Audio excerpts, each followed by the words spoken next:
আজকে যে বাংলাদেশটা আপনারা দেখেন এর পাটাতন তৈরি করেছে এই বামপন্থা।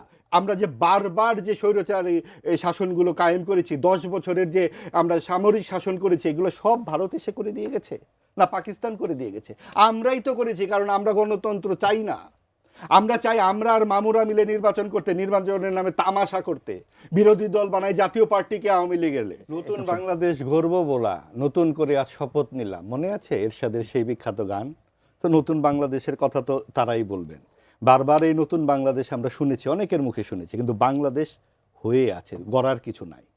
বাংলাদেশের মূল যে ভিত্তিটা ধর্মনিরপেক্ষতা, সমাজতন্ত্র, এই জায়গাতে বারবার কেন কথা বলা হয়? কারণ এটা অসাম্প্রদায়িক যে চেহারা বাংলাদেশের, সেটা নষ্ট করতে চাই এই ডানপন্থীরা। এবং অবশ্যই আমি বামপন্থার যে বিকাশ, প্রগতিশীল যে বামপন্থার এই জায়গাটাতে আমি সমর্থন জানাচ্ছি। কারণ এই সরকার দেখুন একবারও বামপন্থীদের সাথে কোনো কথাবার্তা নাই তাদের। যখন এই যে 30 জুলাই আমি বলছি, আমাকে জুলাইতে যখন এই সংস্কার নিয়ে কথা হলো, আমার কথাটা বলতে দেন।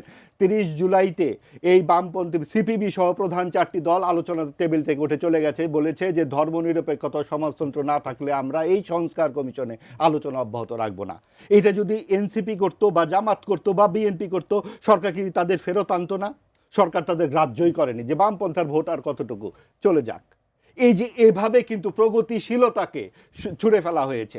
আজকে যে বাংলাদেশটা আপনারা দেখেন এর পাটাতন তৈরি করেছে এই বামপন্থা। এই যে 60 দশকের যে আমাদের রাজনীতি, এই রেনেসা, এই ছায়ানট, এই উদিচি, এই কারণে ছায়ানট আর উদিচি ভাঙা হয়, আগুন লাগানো হয়। হঠাৎ করে কেন ছায়ানটে আগুন লাগবে? কেন রবীন্দ্রসঙ্গীতে এত ভয়? কেন রবীন্দ্রনাথ ঠাকুর হিন্দু হয়ে যায়?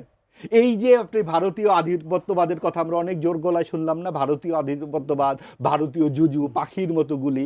আপনি দেখুন যে এই 54 বছরে এই যে আমাদের এতবার 2জন রাষ্ট্রপতি নিহত হয়েছে, একজন তো সপরিবারে 8 বছরের শিশু সহ।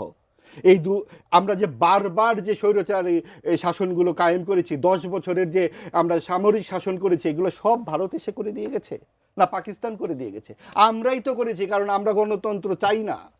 আমরা চাই আমরা আর মামুরা মিলে নির্বাচন করতে, নির্বাচনের নামে তামাশা করতে, বিরোধী দল বানায় জাতীয় পার্টিকে আওয়ামী লীগের। এবং আবার আগামী আমরা দেখব 12 তারিখের পরে কি দাঁড়ায়। কাজে এইগুলোর আমরা নিজেরা করে বলবো ভারত করেছে।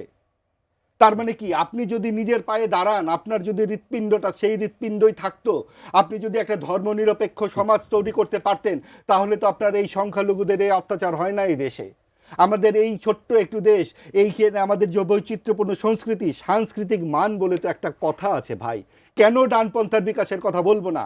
আপনার যে মুক্তিযুদ্ধের ভাস্কর্যগুলো ভাঙা হলো, দিন রাত ভাঙা হলো, আপনার 32 নম্বর ভাঙা হলো, এগুলো কেন ভাঙা হলো? কারণ ওই কুঠারাঘাত সংস্কৃতির মূলে আপনাকে ভাঙতে হবে, আপনাকে গান ভাঙতে হবে। আপনার সরকারি স্কুল থেকে সঙ্গীত শিক্ষক বাদ দেওয়া হলো। আপনার নারীর পোশাক নিয়ে কথা বলা হচ্ছে, নারী সংস্কারের যে রিপোর্ট আপনার জমা দেওয়া হয়েছে, সেটা দেখে কি অশালীন আক্রমণ করা হয়েছে আপনি দেখুন ইসলামিক দলগুলোর পক্ষে। আপনার মনে পড়ে সেইগুলো? তার মানে আমরা কোথায় যাচ্ছি? এবং আমরা যখন বলছি যে না, আমরা এই উদার মধ্যপন্থী একটা দেশেই আমাদের থাকতে চাই এবং সেই জন্য বামপন্থাকে আমাদের সাথে রাখতে হবে, সেই জায়গাটাতেই তাদের আপত্তি।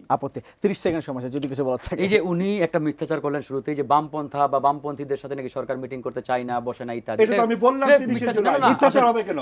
আপনি মিথ্যাচার করছেন 30 জুলাই। না না, মিথ্যাচার শব্দটা বলবেন কেন? যখন আপনি 30 জুলাই আপনি 30 জুলাই এইখান থেকে সিপিবি সহ 4টি বাম দলের যারা আলোচক ছিল আমার কথা শুনে না। না না, আপনি এটা কেন বলছেন আমাকে মিথ্যাচার বলেন? আপনি তো মিথ্যাই বলছেন। না, আপনি মিথ্যা বলছেন। আপনি মিথ্যা বলছেন। বাম দলীয় জোট সেখান থেকে উঠে চলে গেছে। আমার কথা শুনবেন তো? বললেন কেন যে মিথ্যাচার? জাতীয় ঐক্যমত্য কমিশনে আমি তো রিপ্রেজেন্টেটিভ ভাই, গণ অধিকারের আমি প্রতিনিধি। এবং সেইখানে আপনারা 30টি দল মিলে ধর্মনিরপেক্ষতা এবং সমাজতন্ত্রকে ভেঙে দিয়ে